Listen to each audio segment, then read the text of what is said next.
Hello, and welcome to episode 130 of Ready to Mosh. I'm Kev P, and alongside me is the snot to my bag. It's Jeb and G. Charming. I'm starting to think you're using these intros as insults. Can I come up with next then? Entirely up to you. I mean, to be fair, I am a bit of a snot bag at the moment, if you You can't are. tell. But that's not the point. Anyway, it's episode 130, and it's a live review of MTRO Fest. Yes, washing the roof on, if you will. It was a really good event. Lots and lots of bands put on by UK Thrashers. Yep, so shout out to Neil for arranging the event and putting together an excellent lineup. And all for a good cause. Yes, and just to say at this point, we were given press passes for the event, but we did also purchase tickets because, it's a charity and we wouldn't want to take a freebie from a charity. So previously, UK Thrashers and Neil had done a Moshing the Roof on album, well, actually 4 albums to raise money for shelter, whereby bands, some of those who were on the lineup today and other ones, they all came together to have their tracks compiled in previous years to raise money. And so this was the first time that it's actually been put on as a live event. And it was damn good. Yes, it was. Yeah, it was good to see lots of familiar faces, actually. It was, yeah, not just the bands, people. Yeah, not just the bands, people as well. Yeah. Yeah, people have travelled from all over, as well as being local. Yeah, we travelled a whole 35 minutes for the event. We did. Which is actually our quickest time for a festival, I think. We're normally an hour. Yeah, I think you're right. Well, with traffic. Yeah, we did a quick check into the hotel and then went straight to the Hairy Dog. For about 1:15 we arrived before it started at 1. Yeah. About right, I think. Sounds about right. I had enough time to get a drink, chat to a few people, and then get a spot. Yeah. One thing that was interesting about the lineup actually was there were 12 bands. Mm-hmm. And just as a matter of how the lineup or the stage times ran in order, the first 5 were bands that we'd never seen before, and some of whom we were a bit more familiar with than others. And then the final 7 bands we had seen at least once before. So it was almost like unknown support acts followed by I suppose, yeah. familiar bands, weirdly. Yeah. Oh, yeah, that's true. I'd not even considered that. But obviously we watched all of them. We did. So should we start with the first band? Yeah, why not? So first band up with Thrash Head, and they sounded quite like a sort of a modern twist on classic thrash for me. And there was an absolutely mental all guitar and drum battle. Yeah. Going on through that one. It was on the second track as well. They really went for it. And they've got a new album coming out at the end of the year. And the third track that they played was from that. And there was definitely some kind of early Metallica influences in this. Yeah, that was kind of my main observation from the really early Metallica, some hints of Megadeth in there. Yeah. Obviously, they covered both of them during the set. In particular, a very good Ride the Lightning cover as well. Yeah. Have to say. Yeah. I thought they put on a really good performance. Great opener. Yeah, I think for an opener, they were spot on. It just set the scene right for the day. It did, yeah. I'm just trying to think. I think most of the bands in the first half of the day got 30 minutes. Yeah, thereabouts. So I think it's kind of like first six bands or so. So these were all kind of 30-minute sets. And then it was 15-minute turnaround times. And it was a good sort of time slot, if you know what I mean, for each band. Thought 30 minutes was spot on. Yeah, definitely for the first ones, it fitted well. Next up, we're a Sorty Side. Have to be honest, I'd never really heard about these before. I think I'd spotted them on the socials and on probably gig lineups and stuff, but not really listened to them, so I did not know what to expect for them, and they were amazing. These were actually one of my favourite bands of the day. Yeah. They were only the second band on. Yeah. Yeah, these were absolutely incredible. 4-piece, vocally, like really acidic kind of vocals and incredible screams. Yeah, there was loads of epic guitar work, quite a lot of instrumental work going on as well. Yeah. Really beautiful, clear sort of bridge solos. Yeah. Yeah, there was an issue with a broken string at one point, but yeah, there was. Fine, that got sorted. Yeah, I'd also got that down as well. It's that they had a string issue and one of the guitarists had to leave the stage, but it never stopped them. They just kept going. Yeah. It's not as if anything came to a halt. It's like, this has happened, let's get on with it. Yeah. And yeah, so they had, like we said about the kind of like instrumental stuff, there were some really fantastic slow parts in the stuff. And then it completely switching, you'd have really insane fast pieces as well. And it was just a really good mix. And yeah, these were one of my highlights. I thought these were absolutely perfect. Yeah, definitely in a kind of an unexpected because I didn't have any expectations of them, if you know what I mean. Yeah, it was nice to just kind of see a few bands we didn't know and just get, with especially like with these, just get blown away by the Yeah. performance. Next up, then, were a band that we were really looking forward to seeing. We reviewed their EP recently. And that is Fracture Point. We reviewed their EP at Malice a few weeks ago and said at that point we were looking forward to seeing some tracks from it live. And we definitely did. Yeah, didn't disappoint. And these were kind of like the punk side of thrash Yeah, for me. definitely. Which I think came across on the EP when we reviewed it. It did, yeah. And it actually they started with my favourite track, and they were actually more sort of bass driven than other bands Yeah. as well, which kind of like, it mixed a few sort of styles together, but did really work. And the guitarist as well, who's, I'm sure his nickname is Miyagi. It's Aiden, who's the guitarist. I've never seen anybody just look so comfortable on stage. He couldn't have looked any more relaxed if he tried. Just kind of casually like blasting out these thrash tunes and just kind of walking around as if it's, oh, what shall I do today? La la la la. It was absolutely incredible to watch. Yeah, it was quite different as well because obviously most guitarists look quite intense and focused and Yeah. not in a bad way that he looked the opposite. Yeah, it just looks so chilled out. And yeah, I've never seen such a relaxed kind of performance before. And I think they showed a lot of kind of like experience in the way that they were delivering stuff too. Yeah. And again, another solid performance. Glad to see that they played the stuff that I really wanted to see live anyway. Yeah, definitely the intensity of the sound on the EP that came across really well live. Yeah, it did. As well. So I hopefully get to see them again soon. Next up were another band that I wasn't overly familiar with, only by name beforehand. And that were Maddyside, who had come all the way from Wales for the event. Yeah, and kind of a contrasting style to Fracture Point. Started more of kind of like bluesy thrash, if you know what I mean. I do know what you mean. Yeah, that was my kind of thought. More it's like melodic on the blues kind of side of things. Yeah, it's like the guitars were very bluesy, and it felt like a bit of a bluesy feel, as well as being a thrash band as well. Yeah, which I really like. So I like quite bluesy stuff as well. And I thought it kind of just worked really well. Yeah, there was one track in particular called Death March, which kind of like epitomised all of that, and I've really enjoyed their performance. Lead singer had really, really good vocals, such a strong range. And they also played a new track from their upcoming album, which sounded quite Sabbath in places, especially with the bass lines, I thought. Yeah, I enjoyed that one as well. That's something else to look forward to when it's released. Then moving on, we had Sidewinder next, who were 5-piece, and they were probably one of the most brutal, angriest thrash bands I've seen.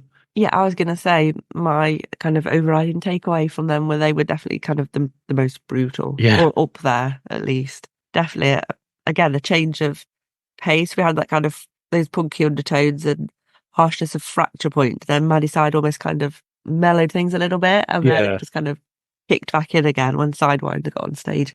And they were actually playing 2 gigs that day. That was the first one, and I can't remember where they were going after. But yeah, they were doing a double show there. That's some effort. And yeah, I mean, their lead singer looks like he's killed before, I'll be honest. He really does. He had when he was on that stage, he looked like he could kill, and probably had. And definitely the quickest onslaught of guitars I'd heard all day at that point. And yeah, it was teeth-shatteringly quick.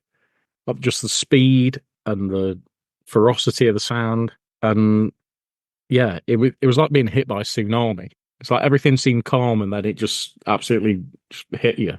Again, these are a band that I wasn't familiar with at all really beforehand, so I didn't know what to expect. So yeah, it was just really a kick in the face, not literally. That's one of the things I've enjoyed, though, is that, like we said before, it was nice listening to new bands. Because it's not very often that happens for us now. No, it's not really, is it? I mean, some of these, like, say, Fracture Point, for example, obviously we listened to their EP beforehand, but very often now, especially this kind of group of bands we're getting quite familiar with, but there's always going to be some new ones to throw into the mix. Yeah. I mean, it's good to see that there's a constant stream of new bands coming through as well. Yeah, the underground thrash scene is definitely... It's on the rise again, isn't it? Yeah, definitely. I think it has been for like the last 12 months or so. Oh yeah, definitely. But I think it's all really, It's starting to get there now, isn't it? yeah. So there ends the bands that we have seen before section No, of that the ends the bands review. we haven't seen before section. That's the one, yeah. These are the bands we've seen before. Yeah, so they were the bands we'd not seen before. So next up then were Wargrave, who we saw at Derby Alt Fest. I think they were the first band on Thrash Saturday. Yeah. And they have a new EP that will be released at the end of April. We'll have a review of that in our April roundup. And I'd forgotten actually how much I enjoyed them the first time we saw them. And do you know what I mean? I remember at the time really liking them, and then I'd kind of forgotten until You saw we them saw again. them again. It's that kind of thing where, because you see that many bands, Yeah. you do kind of lose track. You get asked, every festival that we've been to, it's like, who's your favorite band? And it's like, well, I can't actually remember there were that many. Yeah. There were so many good bands, and you actually forget who you've seen. Yeah. But as soon as they started playing, I remember they've got those proper old school metal kind of new wave of heavy metal vibes mixed in with their thrash. And then Roman's vocal is just insane. Yeah. I think definitely gets vocal of the day, I think. Yeah, I mean, it was a great opening and a really tight performance and kind of very Judas Priest kind of vibes. Yeah, they're kind of Priest mixed with early Maiden for me. Yeah, and I'm with you on the vocals. The vocals are exceptional, and I think they got some of the best responses of the day as well.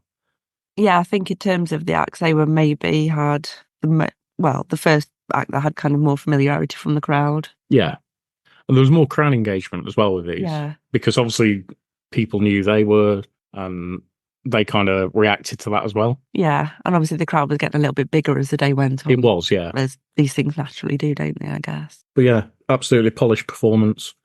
Really, really impressive.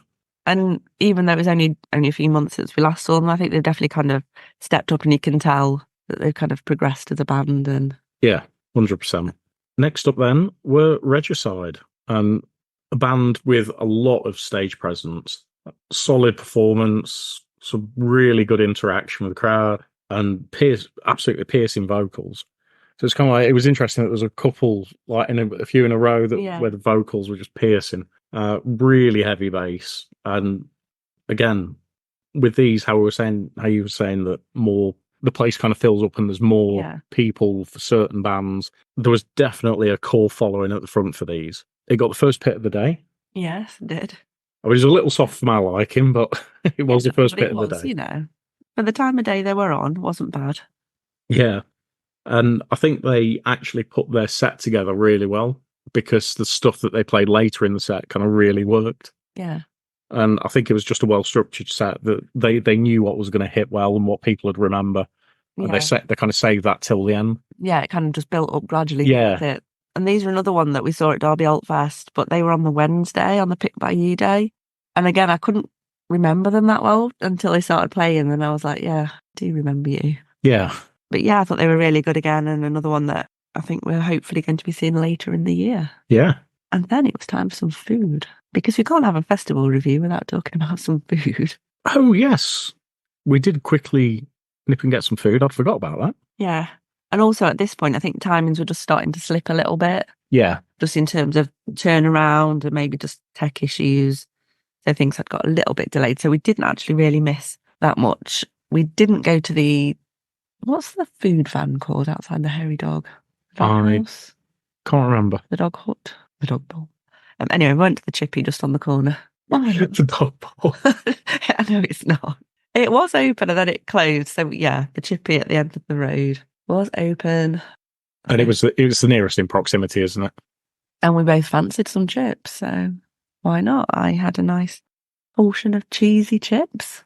Although the man gave me strange looks when I asked for cheesy chips in a pitta, which wasn't actually on the menu. I think I just made it up. Sounds about right. But the one down the road, Derby Kebab, does do cheesy chips and a naan bread. They do. So I thought, it was a thing. Well, it kind of is. Yeah. Anyway, very nice cheesy chips. And you have? Chicken meat and chips. In a pitta.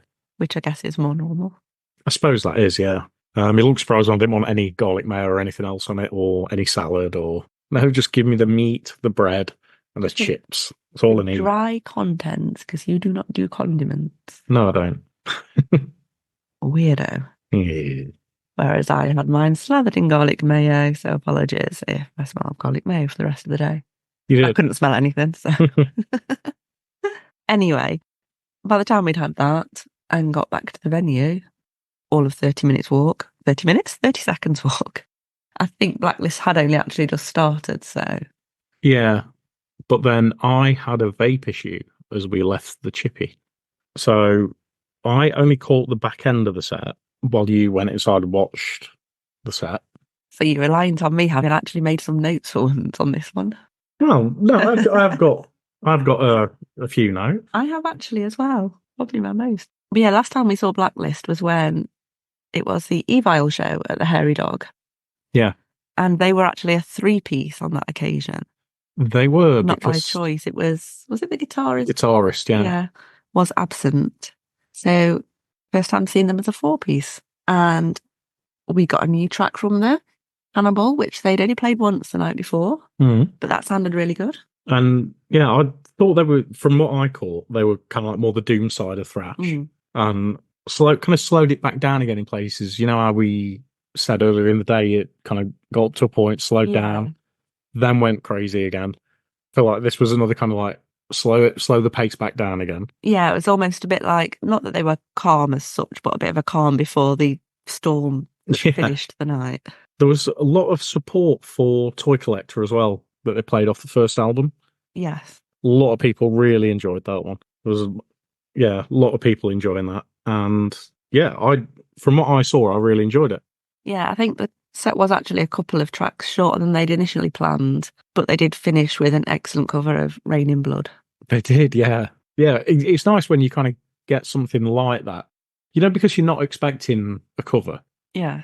And then to just randomly just get it tagged onto the end, it's like it's spot on. But yeah, it was great to see them again and see them as they should be, as the full band. So. And yeah, as with last time when we saw them, we did get the full trifecta of thrash. So they were the first ones up, and next were Thrasher Wolf, who we've seen twice before. So Yeah. Third time lucky? Well, no, because it's been lucky. It's been perfect every time. So. 3's a charm and all that, but yeah, third time seeing Thrasher Wolf. Excellent as always. They always have a good following with them. They always have lots of crowd interaction. Yeah, the thing is with Thrash Wolf, it's like, what is there to say that we've not already said before? I know, I was thinking, we've reviewed them both times, haven't we? We've seen them. So yeah, they just keep getting better, really. There's not a lot to add. You know, they're putting in some of the new stuff. GBH, which we saw at the Eval show, that got another great response. I was going to say that got everybody going. That was in my notes. Yeah, took a little bit of warming up to get the crowd shouting back. Yeah. A couple of attempts, but it got there. It got there. And then once it kicked in, everybody went for it. Yeah, definitely. I think one observation actually from Thrasher Wolf as well was the crowd were getting rowdier by that point. So I did actually scoot across to the other side of where I was standing for most bands, just to keep out of the way of it, because as these things go, you know, so, which is annoying because all my other videos are from the same angle and theirs is different. Yeah. Some points I thought Dan's vocals seemed a bit raspy. I didn't know if he was unwell or not. And I was talking to him later that night. Okay. And he was actually saying that they'd had a couple of sound issues. But then, because I've noticed it in places, but then it seemed to pick back up again. Yeah. And he said they had a couple of sound issues, but then once it had got sorted, everything was fine again. And that kind of came across as well. So I heard it, but then obviously he said, and then he's told me that they'd had a few issues. But yeah, we love Thrash Wolf.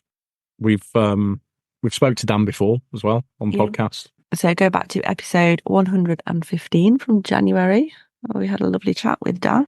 I don't think at that point we knew that they were at MTRO Fest, did we? Or that we were going. Because I'm pretty sure we said we'll see you in Mansfield, which we will. We will, yeah. But so that's another show. So that'll be fourth. That'll be fourth. Yeah. And obviously every Thrasher Wolf show has to end with Dan running around the room. Yes. So, as always. Like a crazed madman. Yeah. I think once you've seen them once, you just know it's going to happen and think, like, which way are they going this time? I always get caught off guard by it. Like, I always forget, yeah. Usually Paul's ready to film it. Yeah. Get a montage of it. Next up then, we're King Abyss, who our previous guest. We interviewed Dom not that long ago, a couple of weeks ago, episode 127. That one. Yeah, and we did know that they would be at MTRO Fest, obviously, because we spoke about we it. did, yeah. Too. And it's another band that we're watching at Mansfield again. It is, yeah. Yeah. Another one. See, they're all coming to play. And yeah, Dom didn't disappoint, really screeching, rasping vocals. Interestingly, he didn't wear his Derby shirt. I was just going to say, actually, he turned up quite early on in the day, actually, didn't he? Yeah. To check out some of the other bands that were on earlier, because obviously they're local anyway. And we had a chat there, and I was wondering if he would be changing to a Derby shirt. I'm pleased to say he didn't. But yeah, his vocals were absolutely fantastic. And it's just weird because, like, obviously, because we know him, and he transforms from this really nice, friendly guy off stage into a complete screaming, constantly moving psychopath on stage. Yeah, my notes, actually, I've not made many notes, but one I have made is Dom becomes feral. Yeah, it's a good description. Yeah, put that on a t-shirt. But the band as well on stage, really tight knit and audibly, I think audibly one of the best sounding bands of the day. I think, as a whole, Yeah. I think the audio really kind of came through. I had the distinct pleasure of Dom screaming in my face when he wandered off the stage. Yeah, it was about 3 tracks in, wasn't it? Yeah, I think. he just went for a wander. Went for a wander and kind of screamed in my face. Not sure if I caught that on film. The one thing I have to say, because he was probably the most mobile vocalist, hard to catch photos of. Harder, rather, but we've got some. And yeah, I mean, he kept wandering off stage into the crowd. And what I don't get, based on this performance and previous ones as well, how have they not won Metal to the Masses? I really can't get it. No. They are the perfect fit. Yeah, definitely. I don't get it. They should be there. But one day I'm sure they will. And looking forward to the new stuff that they mentioned. It's being recorded as well. And one of my favourite tracks was Eyes Always Watching Me. Oh, yeah, that's always. Absolutely love that. Part of me wonders whether that's something that they should move to the last track. It's kind of like the send-off track. I was just trying to think on what they could do differently to win it, because everything they do is spot on. Like, audibly, they sound really good. They're, vocally incredible. It's like they're really good musicians, and Dom's a great vocalist, and they've got everything going for them, but I don't understand how they've not won it. I guess it just comes down to what other bands are in as well, though, and the judges on the night. That's true, yeah. Because the final is always it's judges' vote. It is, yeah. I think based on Nottingham anyway. So, and it's always a tough competition, yeah. But I still don't understand how they don't. And next up then were the final band from the thrash trifecta, and the one who encountered the most kind of sound and tech issues, Hellfected. Yeah, I mean, Hellfected have really mastered the art of kind of like engaging the crowd and getting going. Oh yeah, definitely. It was third time seeing them as well, actually, wasn't it? Yeah, and again, another polished performance. It's like a lot of these bands that we've seen 2 or 3 times now, you'd know that it's not that they've just had one good show. They're consistently performing good shows now. Yeah, I mean, we saw them main stage Vanguard last year. Yeah. And then on the Eval show again. And yeah, obviously a local band, so they got a lot of support in the room. Yeah, and they just seem to play everything with ease now, so comfortable. And you can even, I mean, I know it's a little bit longer since Mangata, but you can see how much they've improved as well each time. Yeah. It's like a real upward trajectory. And I think just the fact that they weren't phased at all when Liam's guitar broke and he had to go off, and they just improved, and we had a sing-along to Sabbath, and then he came back on without the guitar and they started the song anyway because they didn't need him to start the song, and then the guitar got fixed. Some bands might have been really put off by that whole thing, but they just went along with it. Yeah, real pros about it, weren't they? Yeah. Didn't let it stop them. And they managed to mix kind of like a lot of fun with the crowd as well as create that kind of wall of noise. Yeah.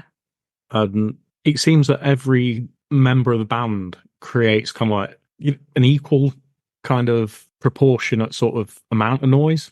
Yeah, I know what you mean. Yeah, I'm probably not describing it very well, but like some bands it could be very bass driven, some could be very guitar driven, some are vocal or drum driven, but these it's all considerable amounts from each section. Yeah, it's a perfect mix, isn't it? Yeah, it's just a shame really that I think they were a couple of tracks at least short due to the issues during their set, and obviously things had got behind at that point, so I think all bands were cutting a track or 2 off anyway. Yeah, so that was sad, but what we did see of them was awesome as always. Finally, headline band Imperium. who were moved up to the headline slot.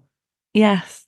And I was just going to say, an excellent choice, actually. Unfortunately, Elimination, who were the original headliners, had to pull out. And I think, yeah, it was just an excellent decision to move Imperium up to that slot. Yeah. Yeah, made perfect sense. And one thing I did think was really weird, initially, it seemed to be a smaller crowd. Yeah, I noticed that even though I was at the front, I kind of turned around and I expected A sea of more people. people. Yeah. Yeah. I didn't know if it was because people hadn't realised it started, because sometimes when you're in the Hairy Dog and you're in the bar, because the music's quite loud, especially later in the day, you don't hear the bands, which I guess is so you don't get to hear the bands for free. Well, yeah. Makes sense. But yeah, you don't always quite know, especially if the timings go a bit skewed for Yeah. what times people are supposed to be on. Which is an issue we've had. We had that at Alt Fest. We've had it at the Eval show. Yeah. You're just not 100% sure. Yeah. And you kind of stick your nose in to see, and it's, yeah. And then you suddenly go, oh shit. But yeah, it did get busier. Yeah. The more that they were playing, as people kind of did the same as us and well, not the same as us because we were already in, but as people kind of realise, actually, they've started. And I think as well, because we had a quick chat with Neil after, he did say, obviously, some of the bands who got further to travel didn't stay for the end.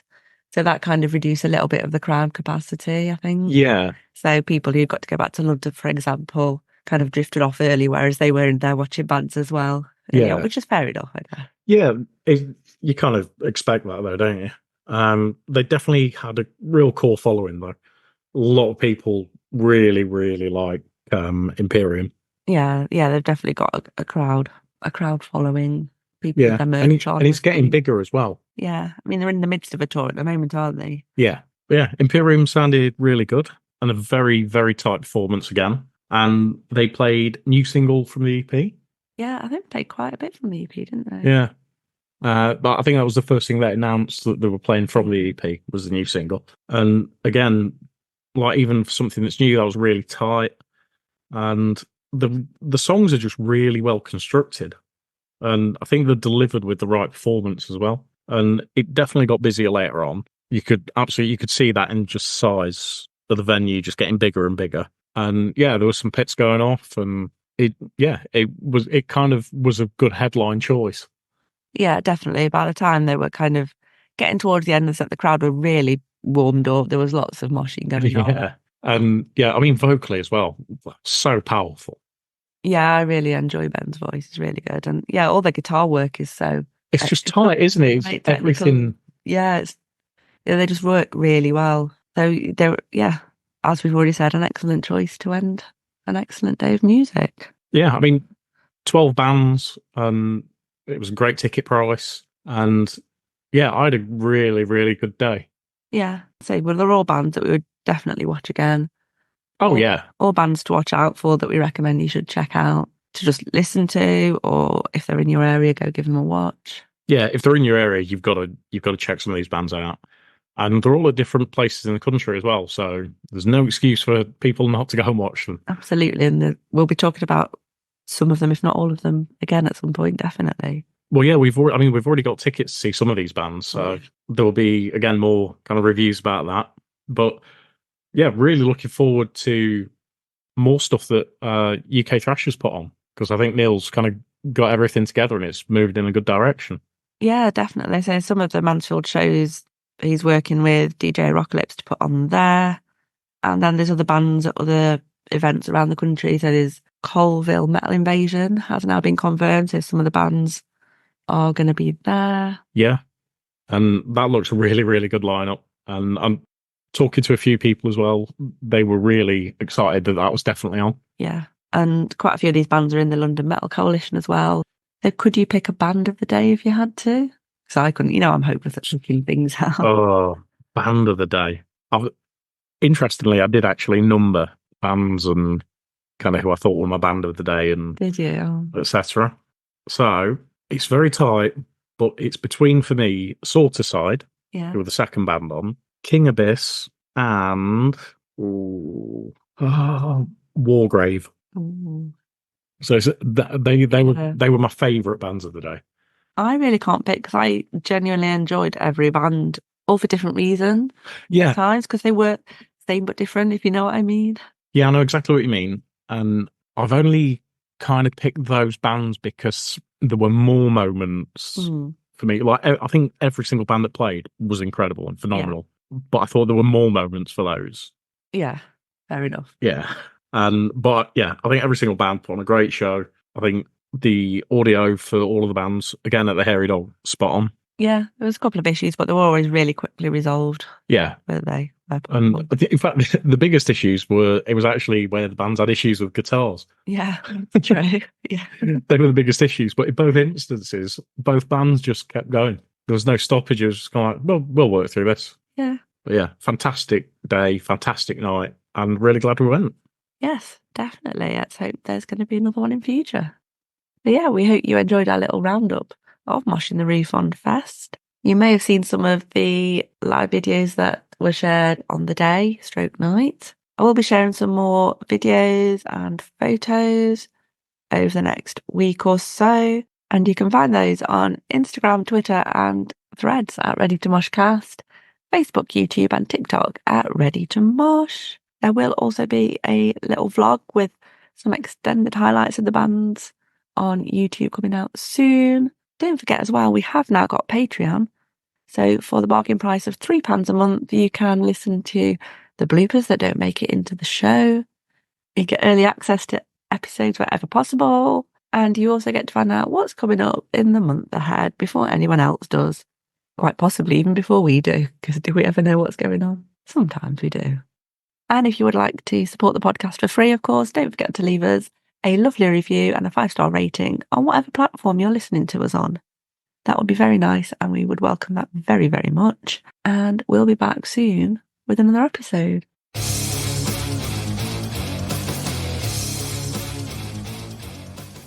Mosh the Roof on Moog.